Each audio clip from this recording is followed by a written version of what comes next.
Okay, next we have Kate Holney. Kate Holney is originally from the suburbs of Chicago and received her Bachelor of Fine Arts in Photography from Northern Illinois University. The visual arts have been a main focus throughout her careers: retail management and visual merchandising, ophthalmic technician and optician, and owner of a photography studio. She has a background in geology and geography, and Kate considers herself an environmental landscape artist.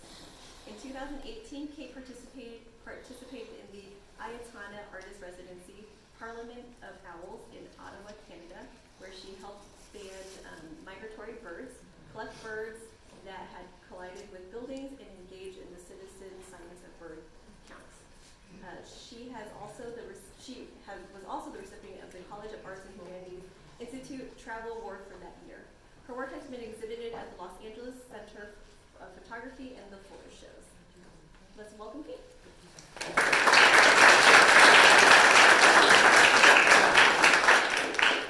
All right, so first I want to thank everybody for coming and say hello.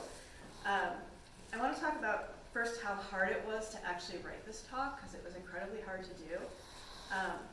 And let me explain that. My first iteration of this talk really started out pretty good. I was going to lay out the facts of bird species decline and then the human causes behind it. But then I realized that this is the narrative I'm trying to avoid. And so then I thought, okay, well, maybe I could start quoting some environmental authors who probably speak about the environment a little better than I do. So I went to Wendell Berry, and I went to John Muir, and I went to Aldo Leopold. But although those narratives are closer to my ideas around negating the human-nature duality, it just wasn't quite there yet, and I thought maybe I could recite the poem, Song of Myself, which is what the title comes from. But honestly, if I did that, we would be here for days. It was an incredibly long poem. So I thought, all right, maybe a song. Maybe, there's a lot of songwriters who talk about the environment. I could recite the lyrics of Tool's Anima, or the Trashman's Bird is a Word. We're still splitting nature and humans here, so no, that's not the way to go. And you're welcome that I did not actually recite bird as a word, because that would be in your head for the next month. So instead, when I got really frustrated, I went outside and I listened to the few remaining birds' dwindling voices. And I realized the reason I was having trouble writing this talk is because language is problematic in that it is binding. It doesn't really allow us to talk about removing boundaries, because it does bind things. So it puts this impermeable box around subject and object that elevates the separation that I'm trying to get rid of. So, now I have something to talk about. And I wanted to talk about in this work in terms of permeability and commingling. Jacob van Uskell, who was a biologist and philosopher from the early 20th century, he asked his audience in his paper, and I will ask you now to do as well, is to imagine looking out over a meadow filled with individuals, plants, animals, insects, amphibians, and humans. And imagine that each of those individuals is enveloped within their own soap bubble. He said, in quotes, "Reality exists in the interstices of the body and the environment," end quote. The soap bubble consists of the individual's perceptual reality, those things that are perceived through the senses. These bubbles do not just float around or collide, but they overlap and they commingle. I like to think of it like a Venn diagram, something that shows the logical relationships between different things. Where the bubbles come together and create a shared space is how I see the landscape that is emerging from the bodies of these deceased birds, or what I have titled the dwellscape, based on Tim Ingold's dwelling perspective. In that perspective, all humans and non-humans are ecological entities in an ecological world system existing of complex ecological relations.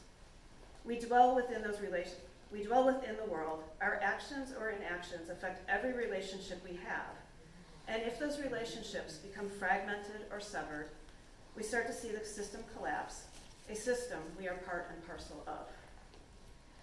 Going back for a moment to when I was outside and I was listening to the birds and what they were telling me to say for this talk, it was this. They told me to go outside and take this outside. Now logistics for that for here would be very, very hard. So instead, I'm going to give you some homework. Go outside. Take 5 minutes. Check your watch before you start, and then don't look at it again. Let your instinct tell you the time. Spend a minute on each sense. Listen for 1 minute, see for 1 minute, smell for 1 minute, touch for 1 minute, and taste for 1 minute. And when I say taste, I don't mean that you should go out and lick a rock or anything, but maybe just taste the air. So once you've done that, and while you're doing that, observe and try to understand the complex relationships that you as an ecological community member have, and the cause and effect of your actions on the rest of the ecological community members. And really quick, I'd be remiss if I do not do a few thank yous. First and foremost, I want to thank the birds that died due to human constructs. All the birds you see here died due to building collisions or car collisions. And I want to thank them for allowing me to work with their bodies and try to give them their voice back. I also want to thank my spouse, who was, one, incredibly tolerant of the path of chaos I left in my wake, and constructed the frames for the work. Also, my faculty, James, Liz, and David, and my cohorts in the photography department, whose valuable feedback I will be forever indebted to. And thank you, and if you have any questions, I would be happy to try and answer them.